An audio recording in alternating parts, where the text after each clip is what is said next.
Assalamualaikum warahmatullahi wabarakatuh. Annyeong. Jumpa lagi di channel saya Haniasi. Mohon maaf untuk video selanjutnya tidak memakai teks ya, jadi silahkan didengarkan saja. Karena selain tur alam tadi, kami sempat adu ketangkasan memasang tenda. Menurut panitia acara, tenda itu nantinya akan menjadi tempat berkumpulnya kita di malam. Selain itu, kami tadi sempat diajak ke perkebunan stroberi, di mana di sana kami diminta memetik stroberi yang sudah siap panen, lalu adu makan buah asam tersebut. Adi mendapatkan kalung berwarna silver berliontin hati sebagai hadiahnya. Yang semakin membuatku senang, kalung itu sudah tersemat di leherku. Jangan tanya perasaanku saat ini. Bahagia tiada tara. Menjelang asar, acara di pendopo selesai dan menyisakan pertanyaan besar di kepalaku. Bagaimana tidak, jawaban Adi tentang pandangannya mengenai poligami seolah meragukanku jika apa yang tengah ku alami saat ini tidak lain hanya sebuah kamuflase dari sikap Adi sebenarnya. Isi jawaban dari Adi. Pria setia akan sulit membagi hatinya begitu saja pada dua wanita sekaligus, terkecuali karena sebuah sebab.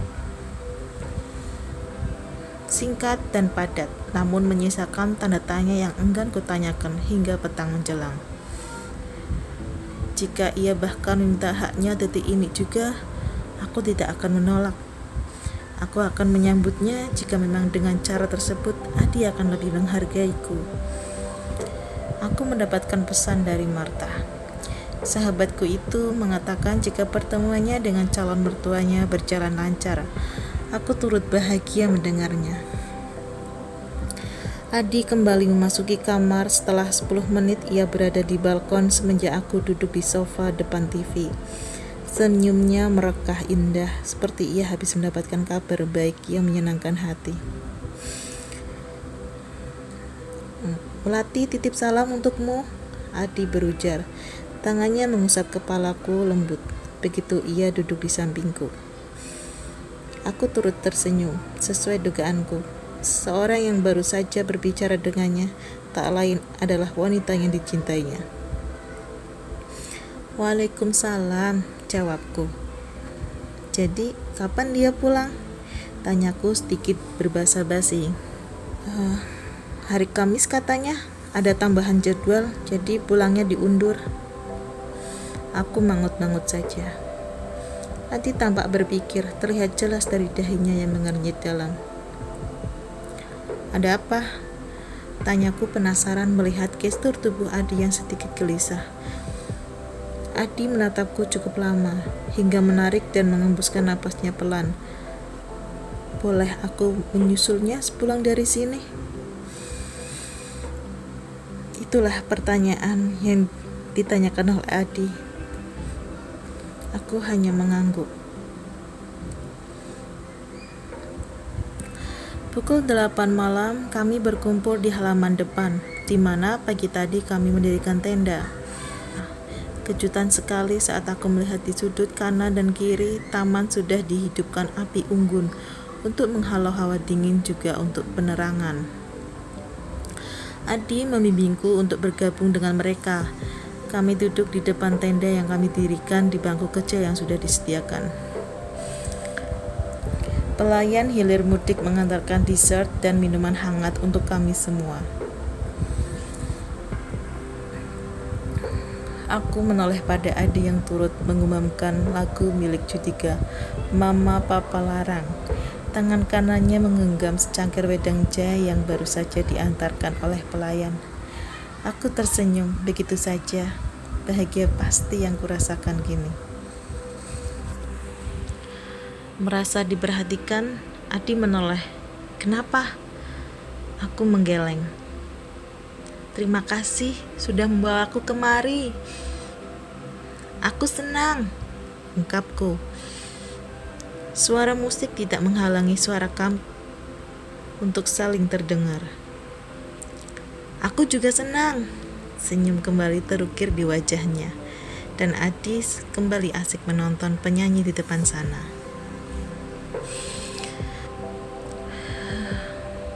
Malam kian merangkak.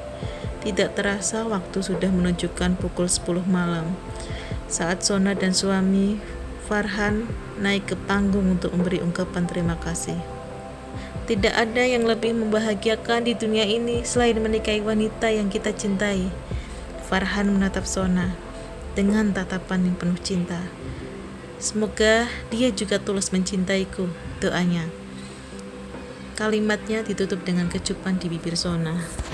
Adi menggapai tanganku, sedikit ditarik olehnya, aku melangkah mengikutinya menuju kamar. Otakku kosong saat Adi dengan cepat menyambar bibirku. Begitu kami memasuki kamar dan mengunci pintu, ia seperti kelaparan, kalap, dengan gerakan cepat menguasai seluruh wajahku. Aku pasrah.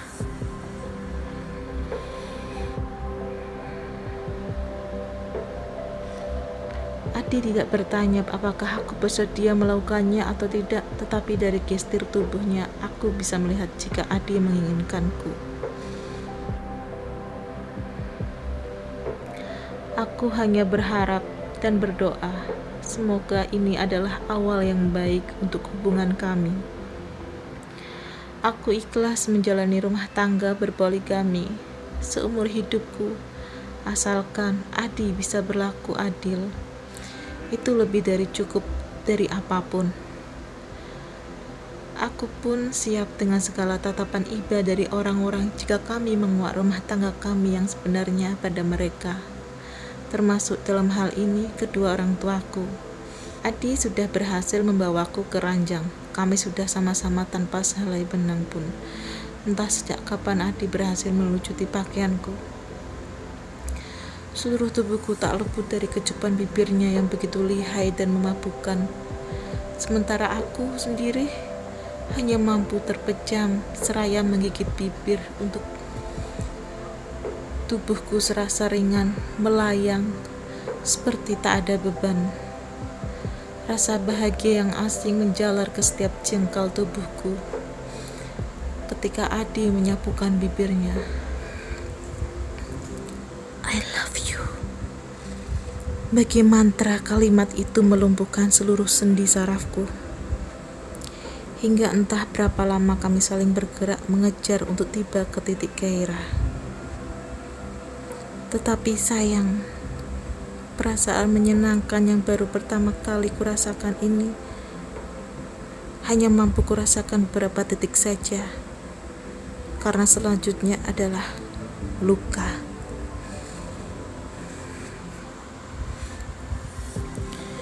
Seharusnya aku bahagia, ada doa terselip saat itu. Semoga cairan tersebut berhasil membuahiku. Seharusnya aku bahagia jika Adi tidak menyebutkan nama dia di malam pertama kami ini. Melati.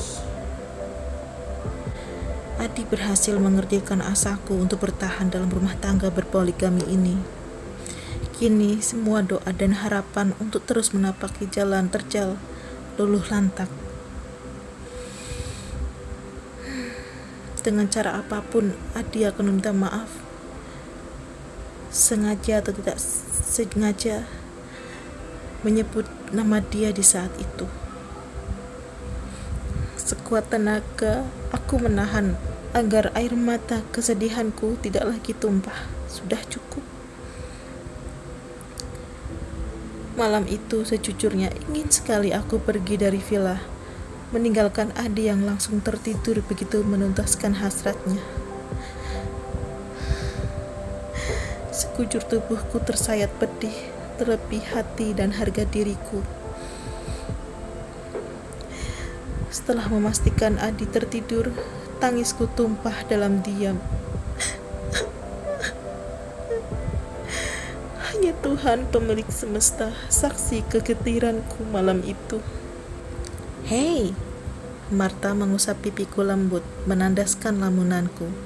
Aku menoleh padanya, mencoba tetap tersenyum meski wajahku terasa kaku sekali untuk melakukannya. Kenapa belum dimakan? Marta mendesah melihat makananku tetap utuh, meski sudah ditinggalkan sejak tadi. Sepulang kerja, aku memang mampir ke tempat Marta. Beberapa saat lalu, Marta pamit untuk menerima telepon dan kembali setelah selesai. Aku memang tidak merasakan lapar, makan hanya di saat perutku sudah benar-benar melilit karena mahku kambuh. Marta menggerakkan bola matanya, bosan mungkin mendengar jawabanku saat ia mengingatkanku makan. Buat kamu aja, kudorong ke arahnya. Marta mengembang-kembiskan dadanya. Kulihat tangannya mengepal di atas bahannya. Ia marah tapi juga gemas menghadapi sikapku. Aku tahu itu, tapi aku memang tidak lapar sama sekali. Jadi mau semarah apapun Marta padaku, aku tetap tidak mau makan. Nih, bayar, aku duluan, katanya jutek dan meninggalkanku. Aku bergegas mengejarnya, tetapi suara teriakan dari sang penjual untuk membayar pesanan kami lebih dulu membuatku berbalik arah. Begitu selesai membayar, Marta yang sudah cukup jauh berjalan ku kejar dengan sedikit berlari. Marta menatapku dingin seolah aku bukan kawannya, melainkan musuh yang siap ditelannya bulat-bulat. Aku gak tahu kamu tuh nganggap aku apa, nyelir. Kamu cerita semuanya ke aku, nangis-nangis karena disakitin pria brengsek itu. Tapi saat aku ngasih dukungan buat kamu, sekedar mengingatkan untuk makan aja, kamu gak mau. Kamu tuh seneng emang ya menyiksa diri kamu sendiri. Perlu kamu tahu, kamu sakit pun Adi gak akan pernah menganggap keberadaanmu. Jadi stop nyiksa diri sendiri dengan pokok makan, nyelir. Aku sama sekali tidak berpikir ingin sakit untuk menarik perhatian Adi. Saat aku menyangkal perkataan Marta lebih duluan bersuara. Kamu harus kuat karena kamu harus mengurus perceraian kamu secepatnya. Itu pilihan kamu, bukan? Aku kembali mengangguk. Aku mengeraskan hati agar tidak lagi cengeng dan kembali mengeluarkan air mata. Perlahan kulangkahkan kaki ke gerbang yang tertutup rapat tetapi tidak dikunci. Berhenti saat untuk meraup sebanyak mungkin udara agar saat di dadaku hilang.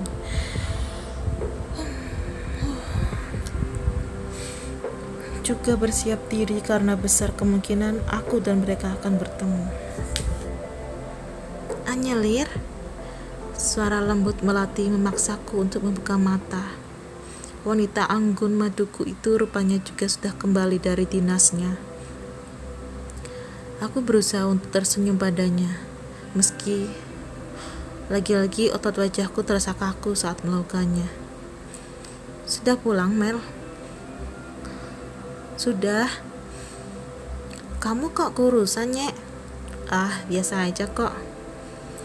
Aku hanya bisa berharap agar ia tidak curiga dengan mataku yang membengkak. Kamu juga pucat dan ini Melati mengusap mataku perlahan. Kamu habis nangis ya? Enggak, Mel. Ini mungkin karena aku habis ketiduran di kosnya Marta. Benar begitu.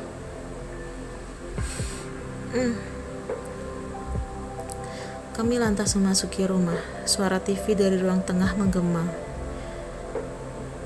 Sudah pulang ya? Adi bertanya dengan menoleh, sekilas lalu kembali fokus pada tontonannya. Sejujurnya, aku ingin menangis saat mendapati Adi begitu santainya menjalani hidup. Jadi, mau tidak mau, aku harus menjawab pertanyaan Adi sebisa mungkin agar Melati tidak curiga. Iya. Setengah jam berlalu dan aku sudah menuruti permintaan Melati untuk menemuinya di ruang tengah. Tetapi yang kudapati hanyalah sosok Adi yang masih setia dengan tontonannya.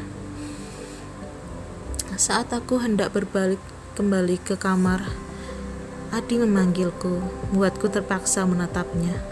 Kamu cari Melati? Iya, dia sudah tidur. Ya sudah, kalau gitu aku balik ke kamar. Tunggu, ini oleh-oleh dari Melati untukmu. Aku menatap Adi sesaat, ingin rasanya mendengar ia mengucapkan maaf untuk kesalahannya malam itu. Dan harapan hanya tinggal harapan. Seminggu sejak kejadian itu, tak pernah ada pembahasan dari Adi mengenai malam itu. Ia hanya menjawab iya saat aku mengucapkan terima kasih dan meninggalkanku yang masih termangu di tengah tangga dengan luka yang tetap menganga. 1,5 tahun kemudian, jika ada yang mengatakan aku bodoh, naif, atau apapun itu, aku tidak peduli. Yang ku tahu sejak kejadian menyakitkan di villa malam itu, hati dan harga diriku sudah tak terbentuk. Tetapi alih-alih aku murka pada Adi tentang kejadian itu, aku lebih banyak diam, memilih mempersiapkan perpisahanku seorang diri tanpa mengatakan alasan sesungguhnya. Marta saja entah berapa kali mengataiku wanita bodoh. Namun muka gemas-gemasnya marah padaku justru membuatku tertawa saat itu. Aku dengan sabar menunggu Adi untuk mengingatnya dan mengucapkan kata maaf hingga sebulan lamanya. Tetapi hingga 1 bulan lebih setelah malam itu, Adi tak kunjung meminta maaf ataupun memberi penjelasan. Hal itu membuatku semakin membulatkan tekad untuk berpisah dengannya. Setelah urusan pengunduran diriku di kantor selesai, siang hari itu aku meninggalkan rumah Adi dengan 2 buah koper besar, juga goresan luka yang entah kapan bisa pulih. Titik-titik cairan bening menetes begitu saja saat aku mengingat masa-masa itu. Meski aku sekuat tenaga mencoba untuk tidak menangis lagi, namun setahun lebih berlalu, sakitnya justru kian terasa. Terlebih ada sesosok makhluk suci yang hadir setelah malam kelabu yang membuatku terus mengingat satu nama itu, Adi. Semilir angin sore menerpa wajahku, memberi kesejukan hingga ke relung hatiku yang masih membiru. Di sini aku sekarang, di sebuah desa tempatku dilahirkan. Kota di mana aku menikah dan berpisah dengan seorang lelaki yang tak pernah mencintaiku. Kesendirian di tengah hamparan hijau sepanjang mata memandang, mengingatkanku kepingan-kepingan kejadian berbulan lalu sebelum kuputuskan untuk menggugat cerai. Kejadian tentang masakan yang keasinan dan macam-macam. Ku hembuskan napas perlahan demi mengusir kenangan buruk pernikahanku dengannya saat itu. Masih terasa seperti mimpi. Pernikahanku yang baru beberapa bulan akhirnya kandas diakhiri ketukan palu hakim. Nak, ayo masuk. Suara lembut bunda memintaku untuk masuk ke dalam rumah. Langit memang sudah mulai menggelap. Aku berjalan beriringan dengan kaki bunda. Selangkah memasuki ruang tamu, aku dikejutkan dengan kehadiran seseorang yang tak ingin kutemui sepanjang sisa hidupku.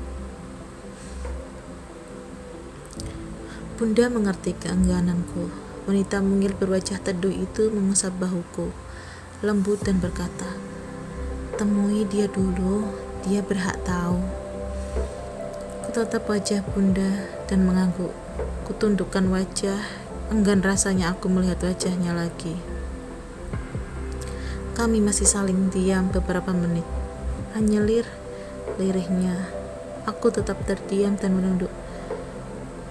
Maaf kalau kehadiranku mengganggu. Aku hanya ingin menyampaikan ini. Kulihat ia meletakkan amplop putih di atas meja dan mengangsurkan kepadaku. Itu surat dari Melati sebelum dia mengembuskan napas terakhirnya. Jelasnya yang seketika membuat tubuhku menegang dan menatap sendu. Innalillahi wa inna ilaihi raji'un. Kuraih amplop itu dan kubuka lembaran surat yang kuyakini adalah tulisan mantan maduku. Untuk Anyelir yang kusayangi. Sebaris kalimat yang membuat kalbuku menghangat. Maafkan aku yang harus berada di tengah rumah tangga kalian. Aku hanya ingin menghabiskan sisa waktuku di dunia dengan laki-laki yang kucintai. Itu saja. Tak ada sedikit pun niatku untuk merebut Adi darimu. Sungguh, aku pun turut merasakan sakit saat kamu diperlakukan tidak adil olehnya, Anyelir. Mungkin saat kamu membaca surat ini, aku sudah tenang di sisinya. Jadi mohon maafkan aku. Maaf.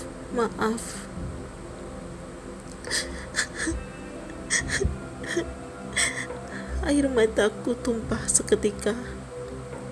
Tak menyangka Melati akan pergi secepat itu. Merasa berdosa karena aku sempat membenci wanita yang lebih dulu dipanggil Tuhan. Ternyata mantan maduku itu tidak bermaksud menyakitiku. Ia hanya menghabiskan sisa umurnya dengan Adi, lelaki tercintanya. Ya Tuhan, kenapa Melati tidak mengatakannya sejak awal? Mungkin dengan ia memilih jujur sejak awal, aku akan tetap di sisi Adi meski tak dicintainya. Tapi semua sudah terlambat.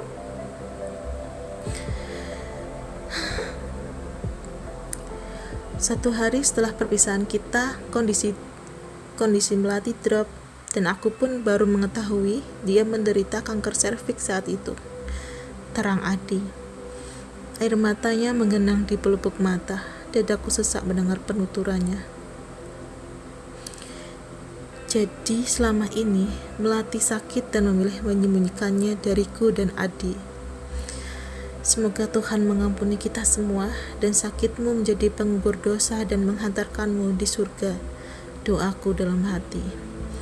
Kulipat surat itu dan kumasukkan kembali ke amplop. Kupandangi pria di depanku yang nampak rapuh.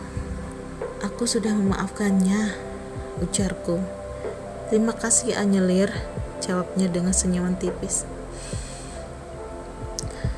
Terdengar suara bayi. Kami bersama-sama menoleh ke arah kamar.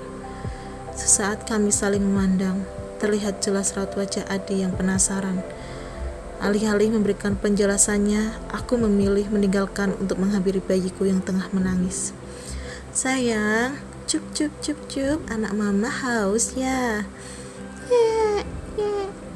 Ku ambil alih bayi mungilku yang kuberi nama Jalaluddin Muammar Latif dari gendongan sang nenek.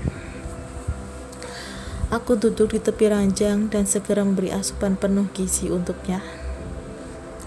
Kemudian Bunda menemui Adi. Aku hanya bisa menebak apa yang dibicarakan antara ibu dan mantan suamiku itu. Bayi tampanku mulai terpejam dan sudah melepaskan putingku. Kuletakkan Latif di atas kasur perlahan. Setelah menyelimutinya dan memastikan semuanya aman dan bersih, aku beranjak, bermaksud untuk mengambil minum karena tenggorokanku terasa kering. Beruntung saat ini ayah sedang tak di rumah. Jika beliau ada, mana mungkin Adi bisa selama ini berada di sini. Seusai minum, aku bergegas kembali ke kamar. Namun langkahku terhenti karena Adi telah menungguku di depan kamar dengan pintu yang kututup tadi. Aku menatapnya datar, sementara Adi menatapku tajam.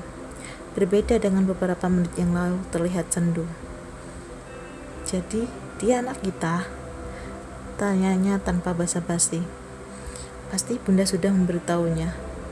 Kulirik Bunda, meski ku yakin Runggu masih bisa mendengar percakapan kami.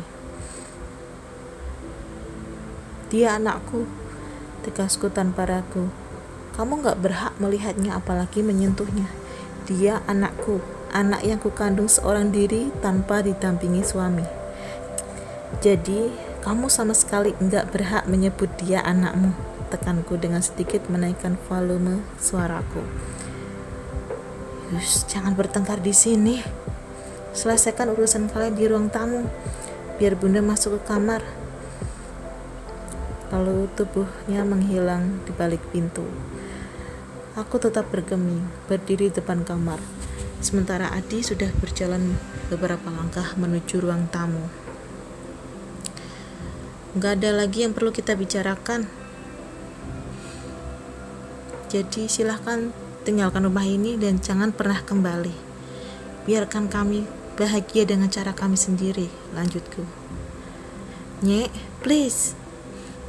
Tiba-tiba Adi berjalan cepat dan tanpa aku sangka ia memohon dengan menekuk kakinya dengan lutut sebagai tumpuan.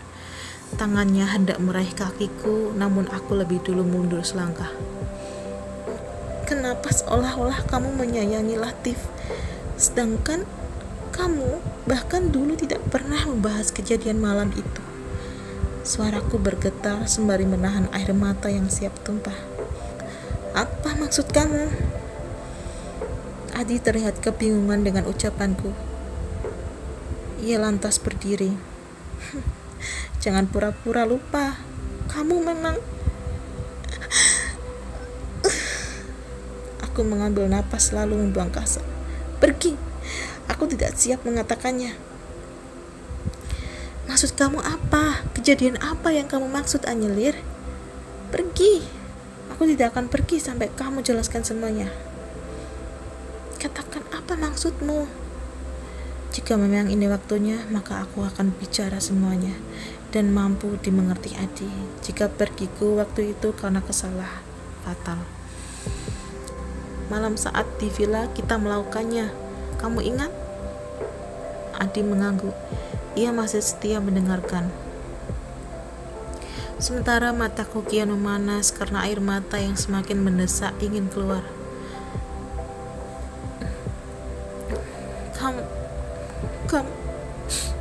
Kamu menyebut nama dia sehabis kita melakukannya. Kamu jahat, Di. Ya Allah, kenapa sakit sekali? Adi terperanjat mendengar penjelasanku. Matanya membulat sempurna dan berkali-kali menggelengkan kepalanya mencoba menyangkal ucapanku. Tidak mungkin. Tapi memang begitu kenyataannya, Di. Kamu menyebut nama dia begitu menuntaskan hasratmu. Adi terdiam. Ia masih menggeleng lemah dan tangannya terulur mencoba menggapai tanganku lagi, namun segera ku tepis. Tolong lupakan kami. Terima kasih sudah mendengarkan sampai selesai. Jangan lupa terus dukung channel Haniasi dengan subscribe, like, comment.